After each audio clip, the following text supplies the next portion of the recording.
আমার আজকের গল্প মোহাম্মদ জাফর ইকবালের ও।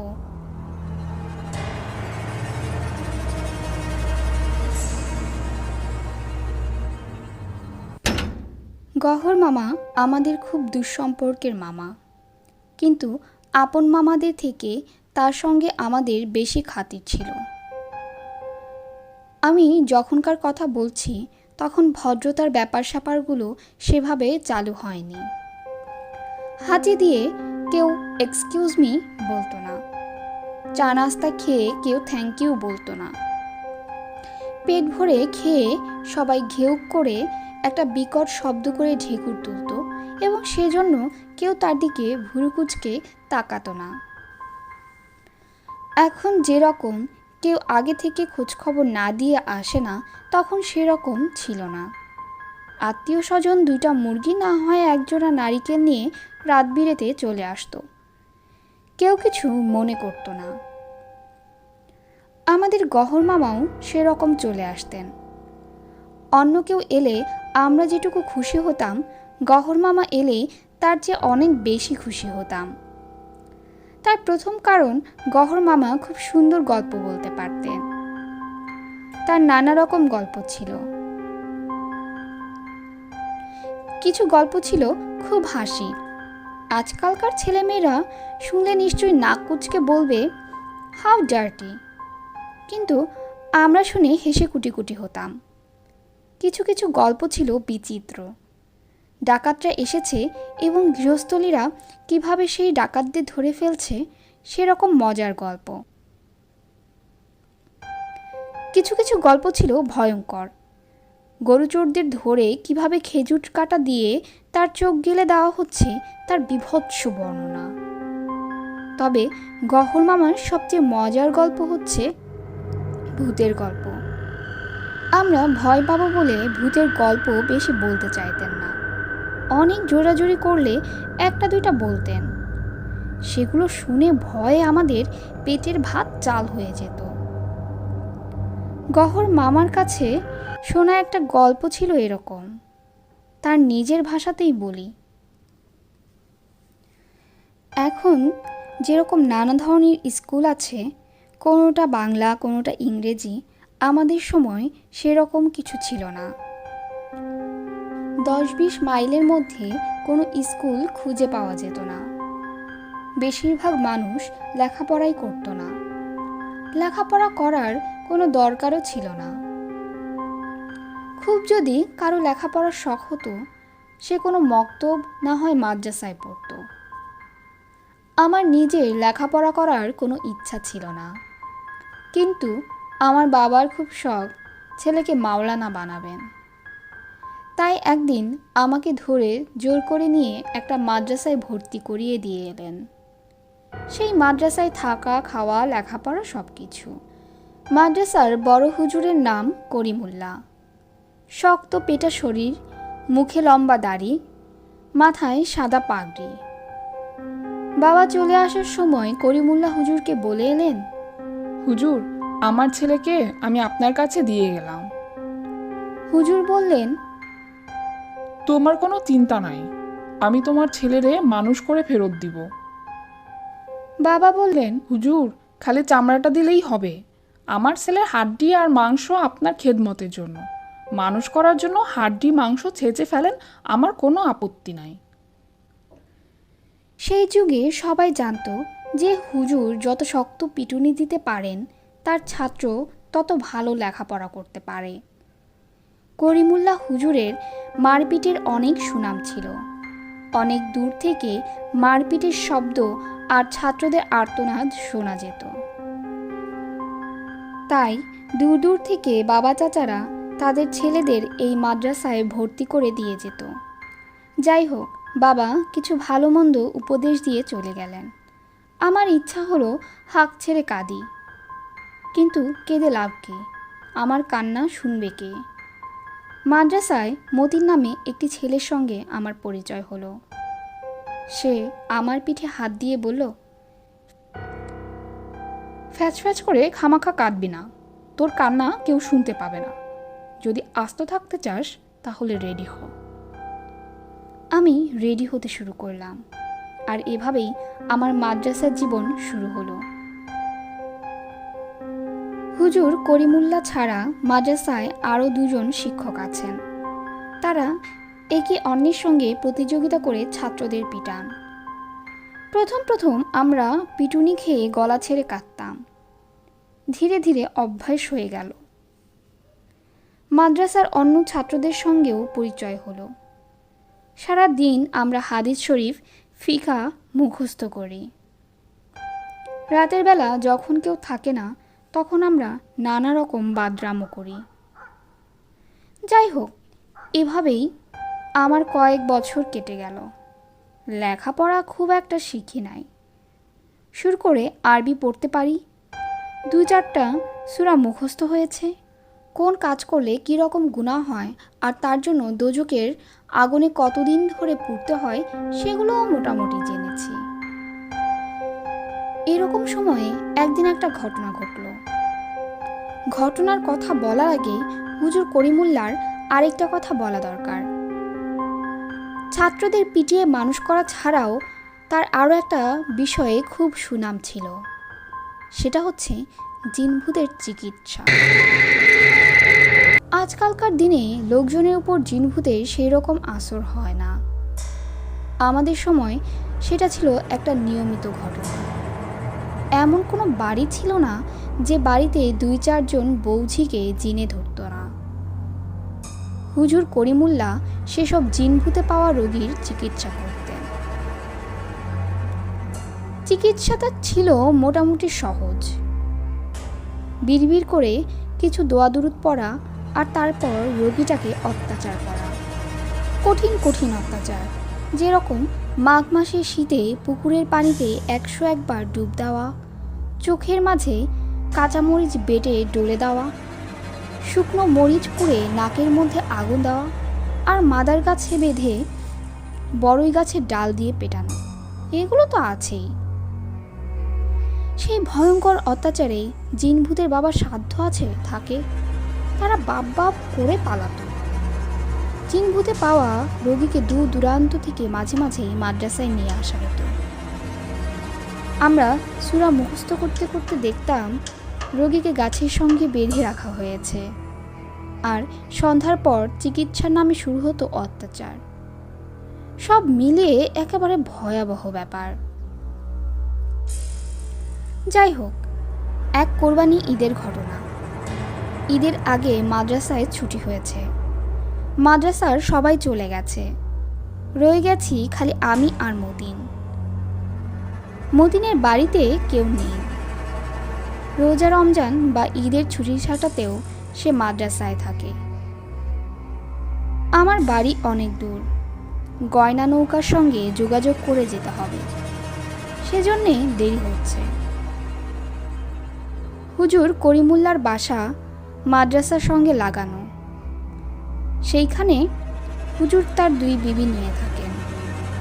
সেই বিবিরা খুব পর্দানশীল, আমরা কখনো দেখি নাই। শুনেছি দুজনেই নাকি ডানা কাটা পড়ে। পর পুরুষদের মহিলাদের গলার আওয়াজ শোনা ঠিক না, কিন্তু আমরা শুনতাম 2 বিবি ক্যাট ক্যাট করে রাত দিন ঝগড়া করছে। মাঝে মাঝে হুজুর খেপে গিয়ে তার 2 বিবিকে শাসন করতেন। সেটা ছিল আরও ভয়াবহ ব্যাপার। একদিন হুজুর করিমুল্লাহ তার এক বিবিকে বাপের বাড়ি রেখে আরেকজনকে নিয়ে শ্বশুর বাড়ি গেলেন। একদিন হুজুর করিমুল্লাহ তার এক বিবিকে বাপের বাড়ি রেখে আরেকজনকে নিয়ে শ্বশুর বাড়িতে গেছেন। আমার আর মতিনের উপর পুরো মাদ্রাসার দায়িত্ব। হুজুর ফিরে এলে আমরা বাড়ি যাব। পুরো মাদ্রাসা খালি, গাছপালায় ঢাকা পুরনো দালান। দিনের বেলাতেই অন্ধকার হয়ে থাকে। যখন অন্য ছাত্ররা ছিল ভয় ডর করে না, কিন্তু একা কেমন জানি গা ছমছম করে। মতিন ছিল বদমাইশের ঝাড়। এমনিতে ভয় ভয় করে, তার মাঝে সে দিনরাত খালি জিনভূতের গল্প করে ভয় দেখাতো। আমি যেদিনের কথা বলছি সেদিন দুপুরবেলা দূরের একটা গ্রাম থেকে দুজন মানুষ জিনে পাওয়া একটা রোগী নিয়ে এসেছে হুজুরের কাছে। যখন শুনল হুজুর নেই, তখন তারা একটু বিপদে পড়ে গেল। রোগী নিয়ে থাকবে না চলে যাবে বুঝতে পারছিল না। আমরা জিন ভূতের রোগী দেখে অভ্যস্ত। এই রোগীগুলোর মধ্যে একটা মিল থাকে।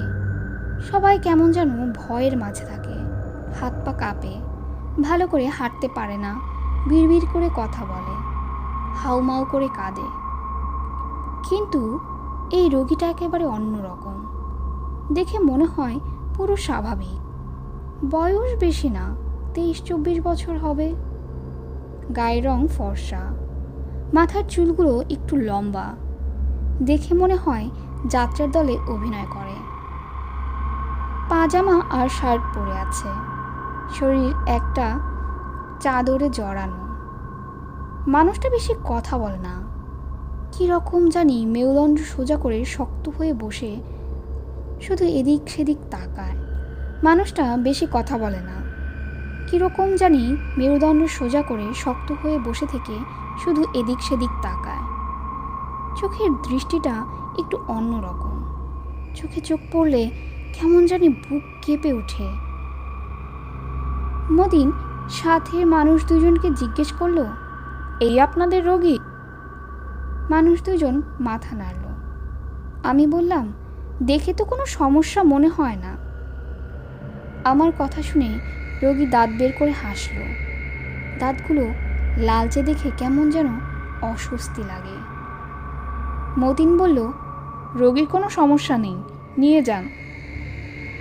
আমি বললাম, হুজুর আসবে পরশুদিন, তখন নিয়ে আসবেন। সঙ্গে দুজন মানুষ নিজেদের মধ্যে বিড়বিড় করে কি যেন কথা বলে, আমাদেরকে কিছু বলে না। একটু পর দেখি রোগীকে রেখে দুজন পালিয়ে গেছে।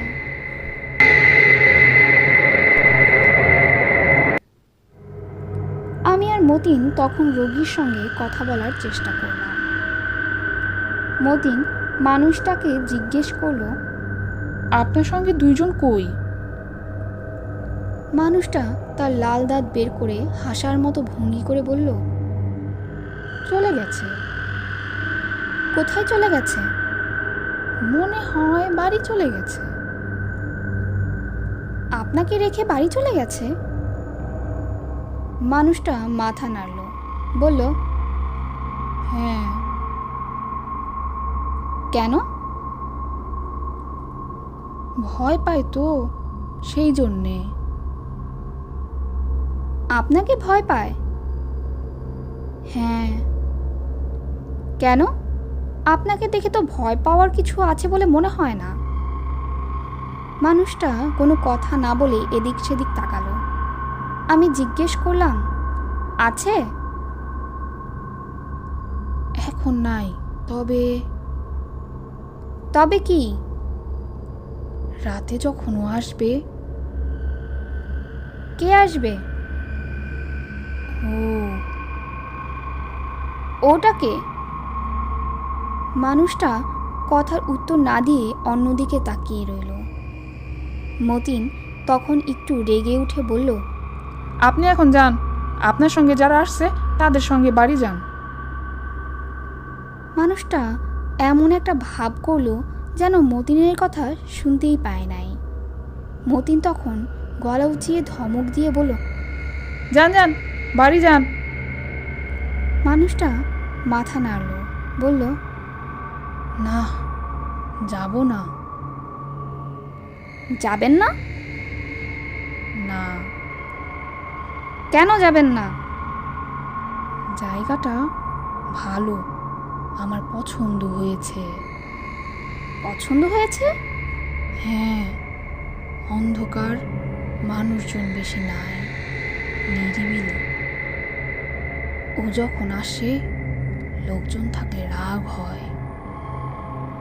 আমি আবার জিজ্ঞাসা করলাম, ওটাকে? মানুষটা আমার কথার উত্তর দিল না, চাদর মুড়ি দিয়ে চুপচাপ বসে রইল। মতিন জিজ্ঞেস করলো, ও আসে কেন?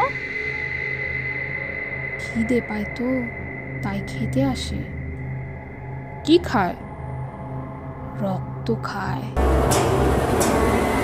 শুনে আমরা দুজনেই চমকে উঠলাম। রক্ত খায়? মানুষটা তার দাঁত বের করে হাসল। দাঁতগুলো লাল। এবারে আমার গা ঘিন ঘিন করতে লাগলো। জিজ্ঞেস করলাম, কিসের রক্ত? যখন যেটা পায়, গরু, ছাগল। একটা নিঃশ্বাস ফেলে বলল, মানুষ। আমি চমকে উঠে বললাম, মানুষ? মানুষটা কোনো কথা না বলে আমার দিকেই তাকিয়ে থাকে। তার চোখে দৃষ্টি দেখে আমার হাত পা ঠান্ডা হয়ে গেল।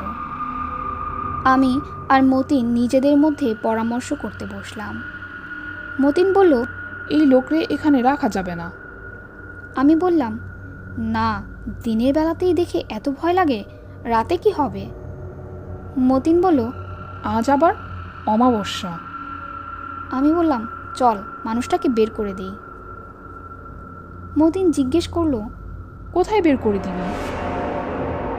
ধরে নিয়ে বাজারে ছেড়ে দিব। আমার পরামর্শটা মতিনের পছন্দ হলো। বলল, ঠিক আছে। আমি আর মতিন তখন গেলাম মানুষটাকে ধরে বের করে দিতে। গিয়ে দেখি মানুষটা নাই। চারিদিকে গাছগাছালি, ঝোপঝাড়। এর মাঝে মাদ্রাসার ভাঙা দালানের মধ্যে কেউ যদি লুকিয়ে থাকে, তাকে খুঁজে বের করা অসম্ভব ব্যাপার। তবুও আমি আর মতিন একটু চেষ্টা করলাম, কোনো লাভ হলো না। রাত্রিবেলা আমরা তাড়াতাড়ি খেয়ে শুয়ে পড়েছি। হারিকেনটা কমিয়ে মাথার কাছে রেখেছি। ঘরের ভিতর আবছা অন্ধকার। বাইরে ঝিঝি পোকা ডাকছে। গাছের পাতার সরসর একরকম শব্দ হচ্ছে। কাছাকাছি কোথা থেকে জানি শেয়াল ডাকলো। শেয়ালের ডাক খুব ভয়ে। মনে হয় একটা খারাপ কিছু ঘটতে যাচ্ছে। শেয়ালের ডাকটা শেষ হওয়ার সঙ্গে সঙ্গে আমরা শুনলাম করে যেন কান্নার মতো শব্দ করছে। প্রথমে আস্তে আস্তে, তারপর একটু জোরে, একটু পরে আরও জোরে। আমি আর মতিন দুজনেই তখন বিছানায় উঠে বসলাম। মতিন জিজ্ঞেস করলো, কে কে কাঁদে? আমি বললাম, ওই মানুষটা হবে নিশ্চয়ই। কোথায় আছে দেখবি? আমি বললাম, যদি কিছু করে? কি করবে? আমরা দুইজন আছি না? সেটা অবশ্যই সত্যি কথা। আমরা দুইজন 15-16 বছর বয়স, গ্রামের ছেলে, হাট্টাকাট্টা জোয়ান। আমাদের কি করবে? খুঁজে খুঁজে ঘরের ভেতর থেকে 2টা লাঠি বের করে হারিকেনটা হাতে নিয়ে বের হলাম। ঘর থেকে বের হতেই শব্দটা থেমে গেল। একটু পর আবার শুরু হলো। প্রথমে আস্তে, তারপর একটু জোরে। শব্দটা শুনতে শুনতে আমরা এগিয়ে যাই।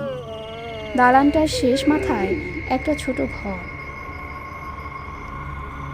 পুরনো বই খাতা জঞ্জাল দিয়ে ভরা। মনে হচ্ছে শব্দটা সেখান থেকে আসছে।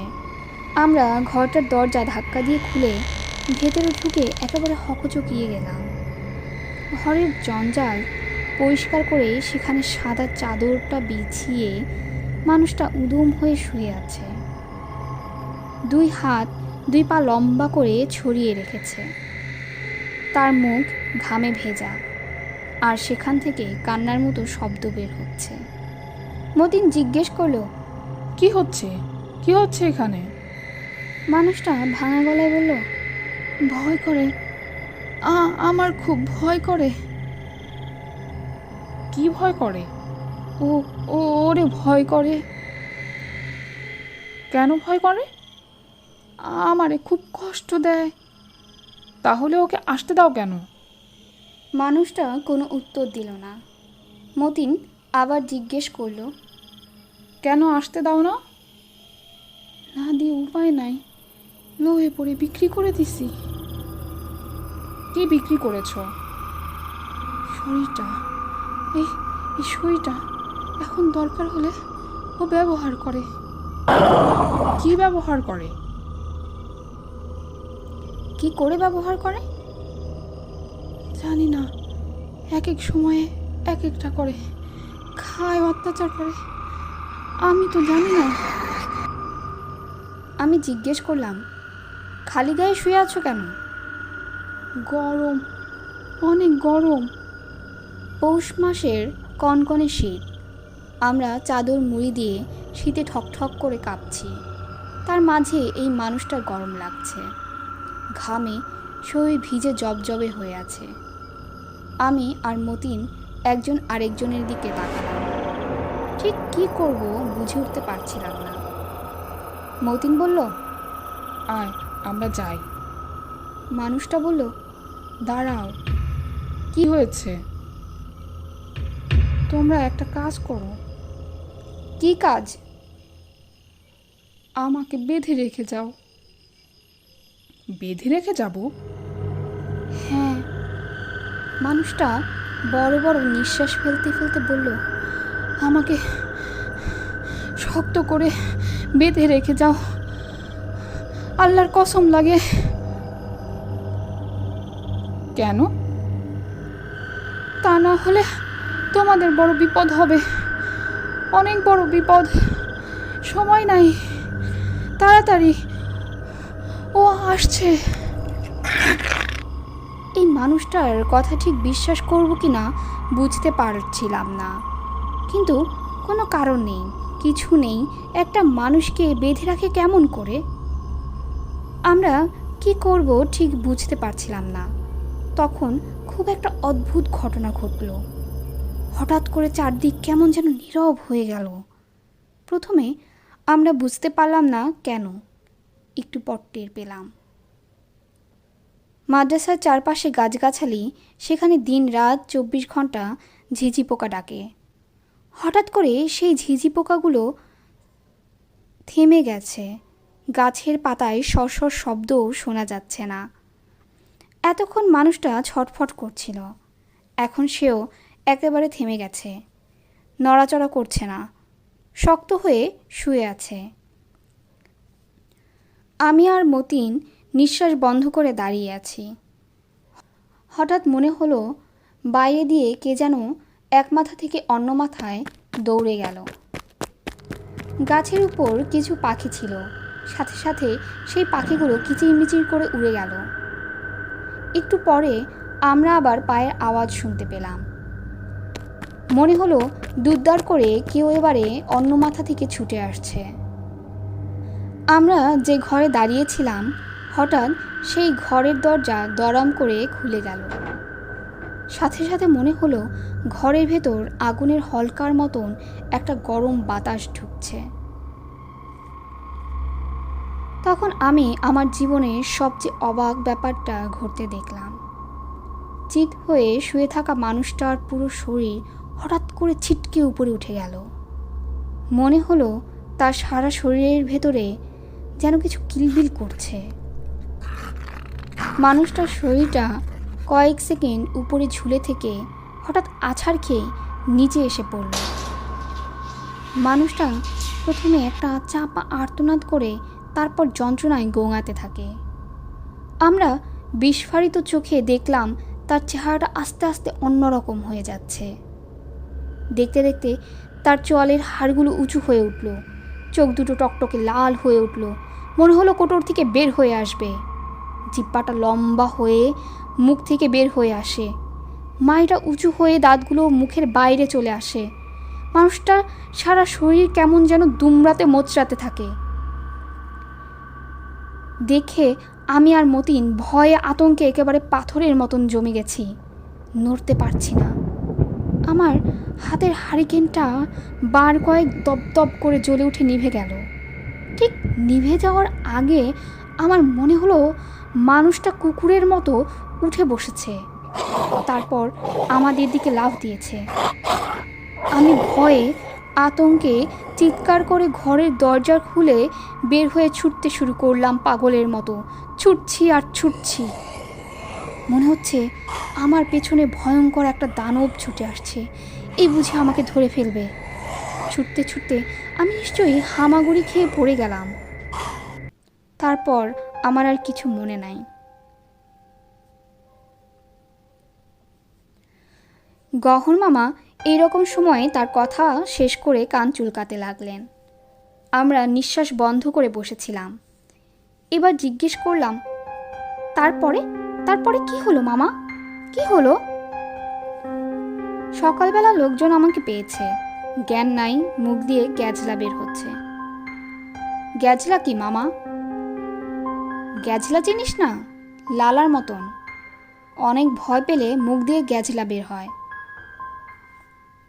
তারপর কি হলো? তোমার গল্প শেষ করো মামা। গল্প তো শেষ। অনেক দিন জ্বরে ভুগে আমি সুস্থ হয়েছি, তবে আমার একটা লাভ হয়েছিল। কি লাভ হয়েছিল মামা? আমার আর মাদ্রাসায় যেতে হয় নাই। আর মতিনের কি হলো? গহর মামা কোনো কথা না বলে খুব মনোযোগ দিয়ে কানে একটা আঙুল ঢুকিয়ে চুলকাতে লাগলেন। তাকে দেখে মনে হলো কেনে আঙুল দিয়ে কান চুলকানোর মতো জরুরি কাজ আর নাই। আমরা আবার জিজ্ঞেস করলাম, মতিনের কি হলো মামা? যা যা ঘুমাতে যা। কিন্তু মতিনের কি হলো? যা হবার হয়েছে, তোরা শুনে কি করবি? কি আশ্চর্য! আমি অধৈর্য হয়ে বললাম, একটা গল্প শুরু করেছ, সেটা শেষ করবে না? সব গল্পেরই তো একটা শুরু থাকে, একটা শেষ থাকে, তুমি জানো না?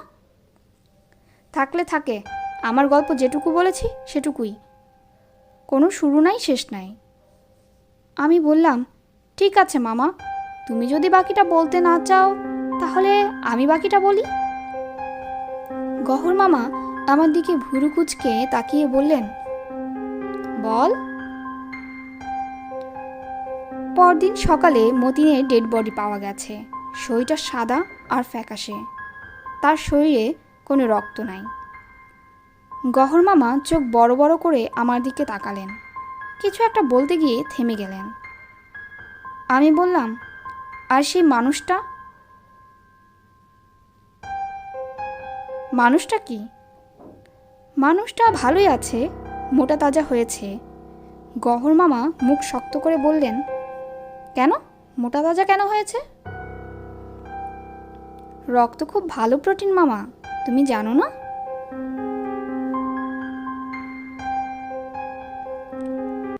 আমার আজকের গল্পটি আপনাদের কেমন লাগলো আমাকে কমেন্ট করে জানাতে পারেন। আপনারা যদি এ ধরনের আরও ভূতের গল্প শুনতে পছন্দ করেন তাহলে আমি আপনাদেরকে আরও ভূতের গল্প শোনাবো। আর যদি অন্য ধরনের গল্প শুনতে চান তাহলে সেটা আমাকে কমেন্ট করে জানাতে পারেন। আর আমার এই গল্পটি ভালো লাগলে আমাকে লাইক করবেন এবং আমার এই চ্যানেলটিকে সাবস্ক্রাইব করবেন। ধন্যবাদ সবাইকে।